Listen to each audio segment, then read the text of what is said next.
Olá, sejam todos bem-vindos à Alfabetização Descomplicada. Eu sou o Felipe Moreira e estou aqui com a professora Rosane Gonçalves. Bom dia, professora. Bom dia, Felipe. Tudo bem? Tudo jóia. E hoje nós vamos responder outras perguntas que mandaram lá no nosso e-mail. E começando aqui com a primeira, é da Carolina, lá de Formosa. Olá, professora. Sou mãe da Helena, que tem 6 anos, e ela começou o processo de alfabetização este ano. Em relação à leitura e à escrita, ela está indo bem. Reconhece as letras, já lê palavrinhas simples e adora mostrar o que aprendeu.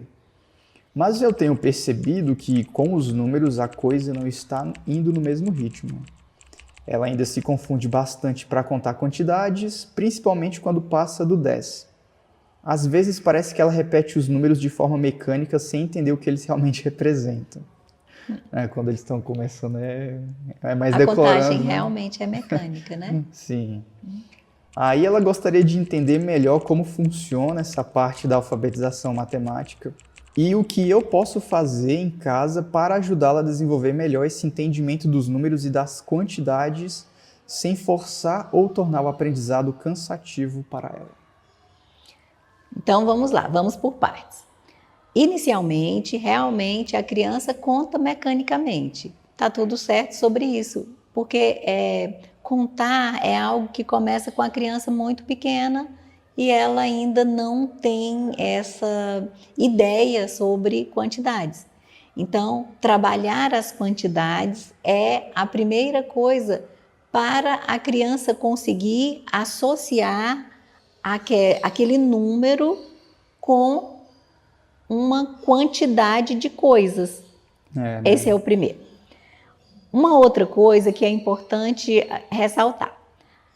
Da mesma forma como há uma alfabetização em leitura e escrita de palavras, de letras, de tudo, há também uma alfabetização matemática. Da mesma forma como o som das letras está para a leitura, o descobrir as quantidades está para o entendimento do iniciozinho da matemática. Então, tudo isso precisa ser privilegiado. Nós já conversamos sobre ambiente alfabetizador. Sim. O ambiente alfabetizador é quando eu promovo tudo o que se refere à leitura, motivações para a leitura. E aí situações de aprendizado que a criança não identifica como situação de aprendizado. Isso, para ela é uma brincadeira, uma coisinha assim simples, mas com um objetivo didático, disfarçado. Por exemplo, se eu digo assim para uma criança pequena, me ajuda a arrumar a mesa? Você pode, por favor, colocar os garfos? Nós somos quantos? Quantos garfos você tem que colocar?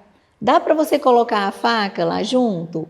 Então, a criança ela vai ter que contar quantas pessoas e pegar aquela quantidade e distribuir junto dos pratos.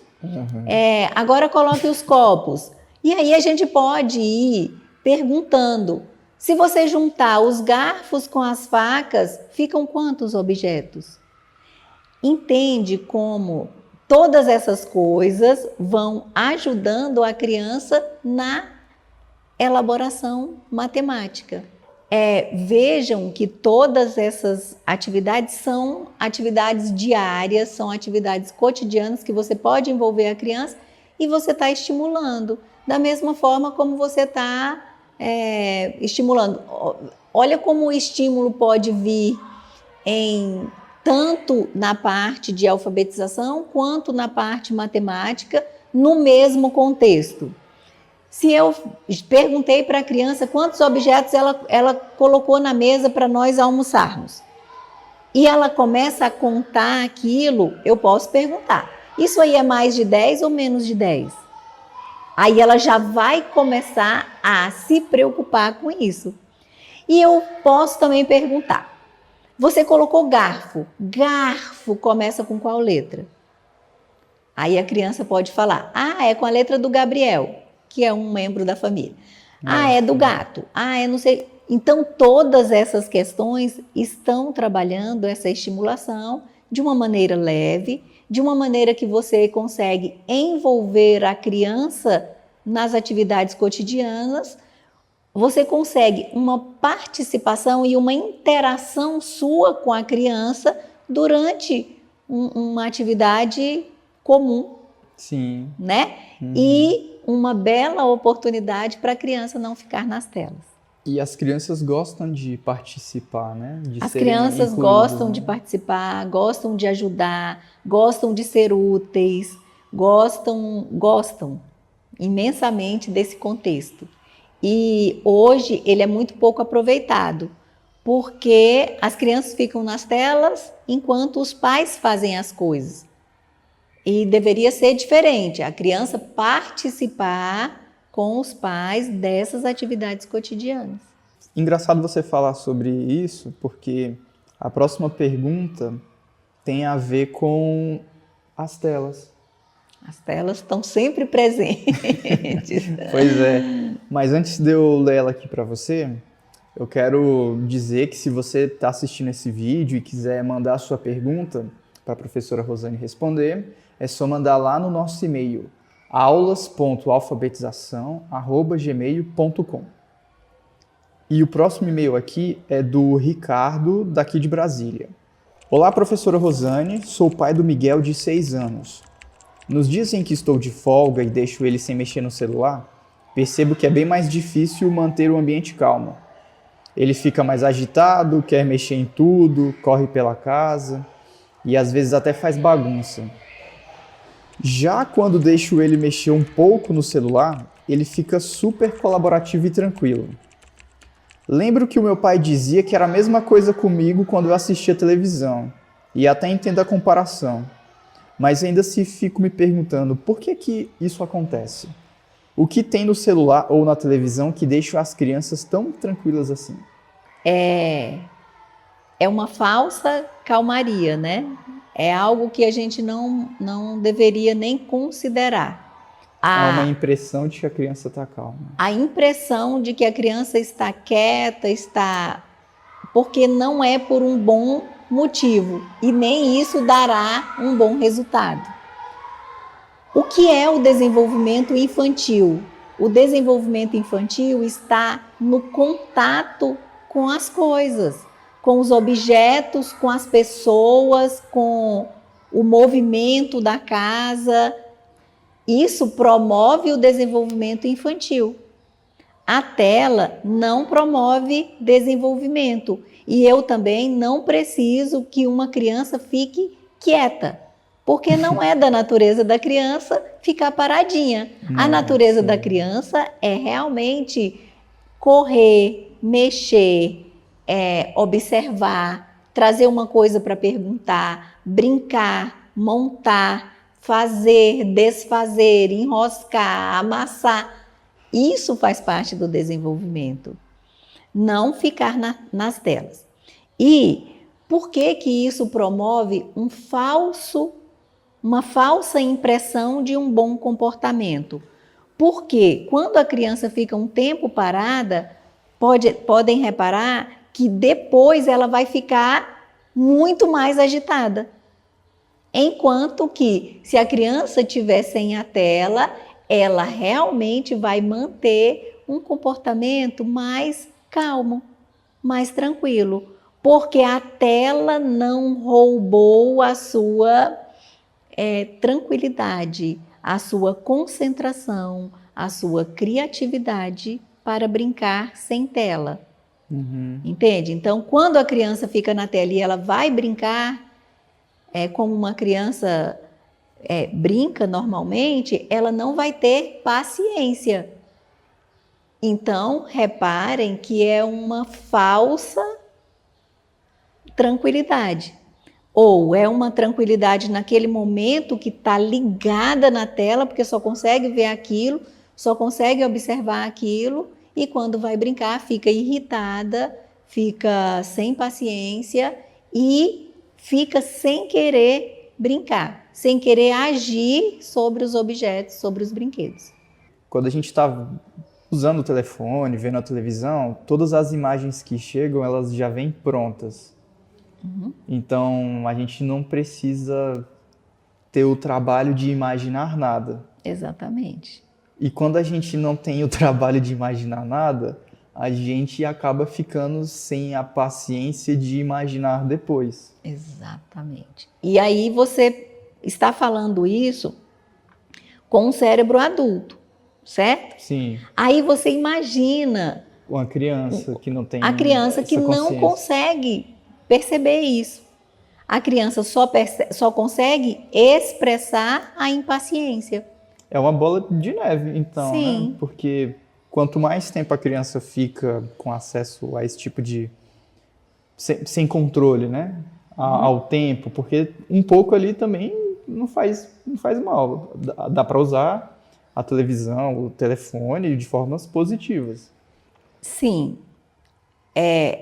Mas não deixar... Eu penso que o respeito ao uso zero de telas até 2 anos deve ser respeitado. Ah, sim. E se eu tivesse criança pequena hoje, eu ainda deixaria mais do que isso.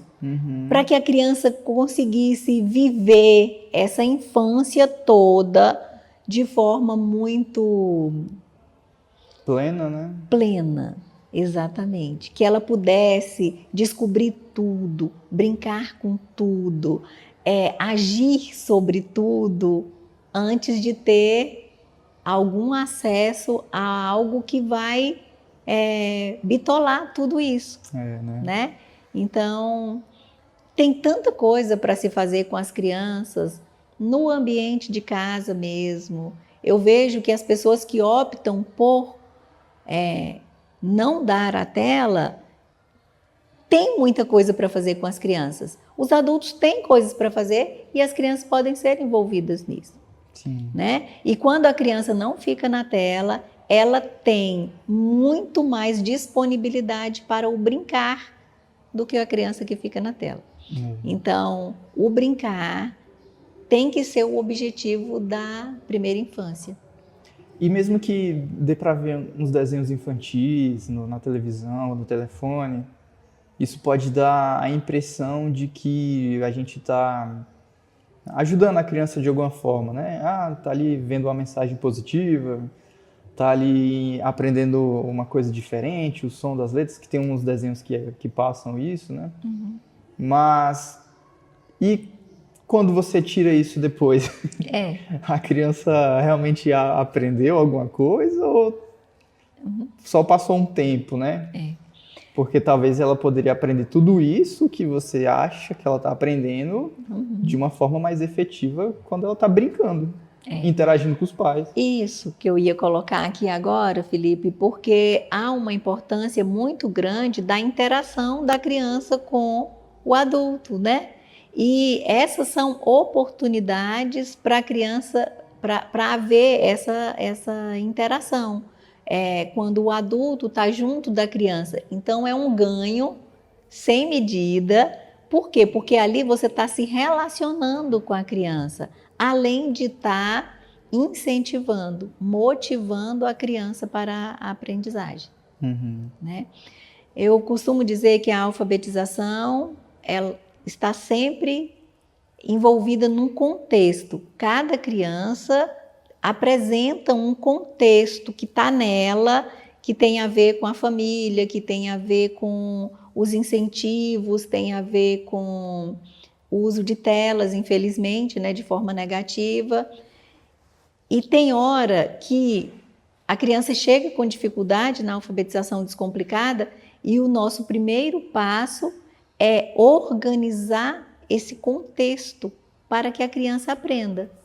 Nem sempre é laudo, nem sempre é diagnóstico, nem sempre é dificuldade de aprendizagem.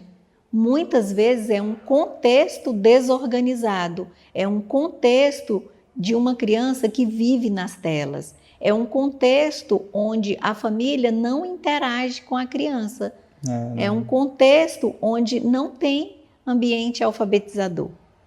Então, precisamos ficar muito atentos a isso. recordando aqui de algumas informações, tem todo um lance neurológico envolvido com as telas em geral, né? Aquela questão dos indivíduos reagirem a estímulos positivos ou negativos, né? Quando reage a um estímulo positivo, ele mantém aquele comportamento. Quando reage a um estímulo negativo, ele se afasta desse comportamento.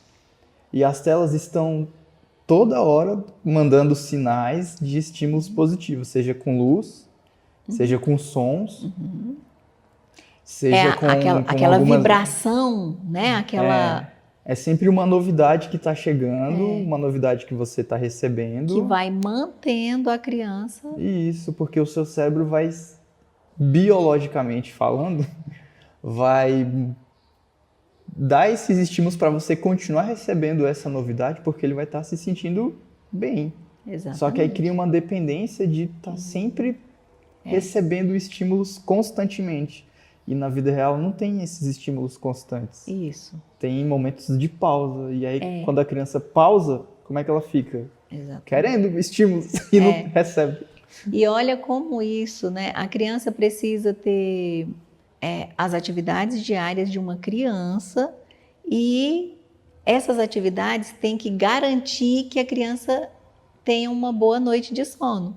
Sono, né? Então, quando a criança fica nas telas, isso também atrapalha o sono. Aí a noite mal dormida faz com que a criança acorde agitada, sem paciência. Então, são tantas coisas que não compensam. Não compensam de forma nenhuma. As crianças precisam viver como crianças, elas precisam brincar, precisam se distrair, precisam interagir com outras crianças, com adultos, É brincando que elas aprendem. É brincando que elas aprendem. E olha que coisa incrível, né? Quantas crianças a gente se assusta de pensar assim, meu Deus, essa criança sabe tudo isso. Quando a gente vai analisar, ela nunca aprendeu nas telas. Sempre são crianças, as crianças que têm maiores elaborações são as crianças que vivem como crianças em famílias que têm consciência do que é bom e do que não é bom para a criança. Muito obrigado, professora Rosane, por mais um vídeo aqui, mais uma sessão de perguntas e respostas. Sempre às ordens, Felipe. Foi uma ótima conversa aqui. E obrigado a você pela sua atenção. A gente está mostrando aqui usando telas também, né? Mas como uma ferramenta de trabalho e de acesso à informação. Então, você também adulto que está assistindo, se policie no uso de telas. E se gostou do nosso vídeo, deixe o seu gostei. E a gente se vê numa próxima oportunidade. Tchau, tchau e até a próxima. Tchau, tchau.